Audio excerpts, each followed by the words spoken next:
Welcome এবং নমস্কার সবাইকে জিপিরিয়া চ্যানেলের আরেকটি নতুন ভিডিওতে।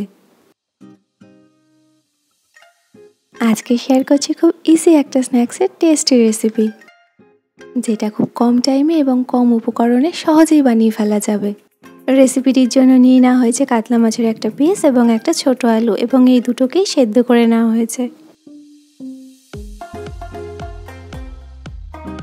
কাতলা মাছের জায়গায় অন্য যে কোনো মাছের পিস এভাবে সেদ্ধ করে নিয়ে নেওয়া যেতে পারে। সাথে নিয়ে নেওয়া হয়েছে কিছুটা রসুন কুচি আর লঙ্কা কুচি। এখানে সেদ্ধ মাছ আর আলু সেদ্ধটাকে 1 চামচ ময়দা দিয়ে ভালো করে মেখে নেওয়া হয়েছে। এর সাথে অ্যাড করা হয়েছে সামান্য একটু লঙ্কার গুঁড়ো, যাতে একটা লাল রং আসে। আপনারা চাইলে এটাকে স্কিপও করতে পারেন।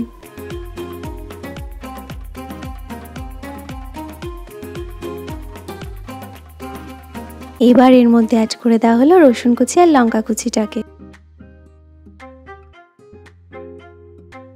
রসুন আর লঙ্কা কুচি অ্যাড করার পর সবকিছু আরেকবার ভালো করে মেখে নিতে হবে।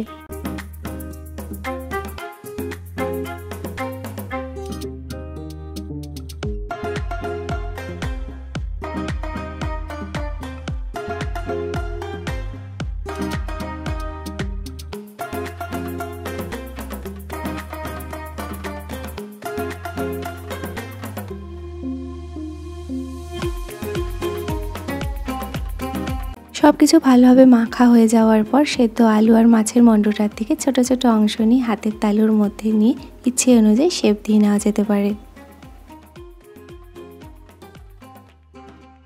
এখানে আমরা এভাবে নিয়ে ছোট ছোট ভেজিটেবল চপের আকারে শেপ দিয়ে নিয়েছিলাম।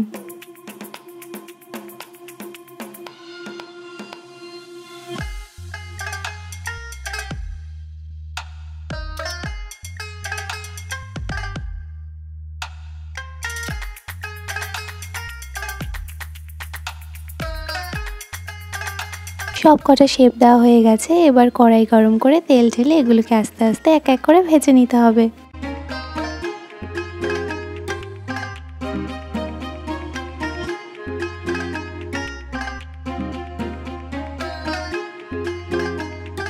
যেহেতু অলরেডি সেদ্ধ করাই আছে, তাই ভাজতে খুব বেশি সময় লাগবে না।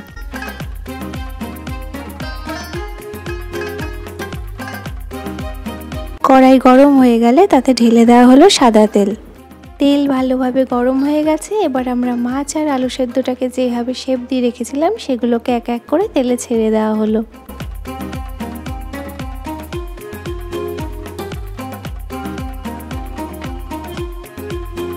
নিচের দিকটা ভালোভাবে ভাজা হয়ে গেছে। 2-3 মিনিট পর এবার এগুলোকে এক এক করে উল্টে দিতে হবে।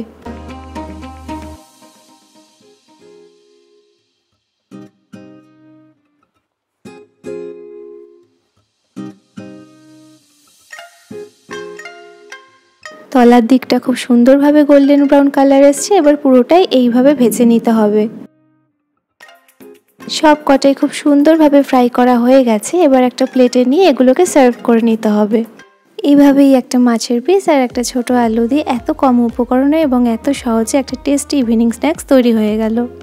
এবং এটি খেতে এতটাই টেস্টি হয়েছিল যে প্লেটে নামাতে নামাতে 2-3টে অলরেডি খাওয়া হয়ে গেছে। আপনারাও বাড়িতে একবার ট্রাই করুন, আশা করি আপনাদের সবার ভালো লাগবে। ভিডিওটি দেখার জন্য অসংখ্য ধন্যবাদ। রেসিপিটি ভালো লাগলে আমার চ্যানেলটিকে সাবস্ক্রাইব এবং লাইক, কমেন্ট, শেয়ার করে আমার পাশে থাকার অনুরোধ রইল।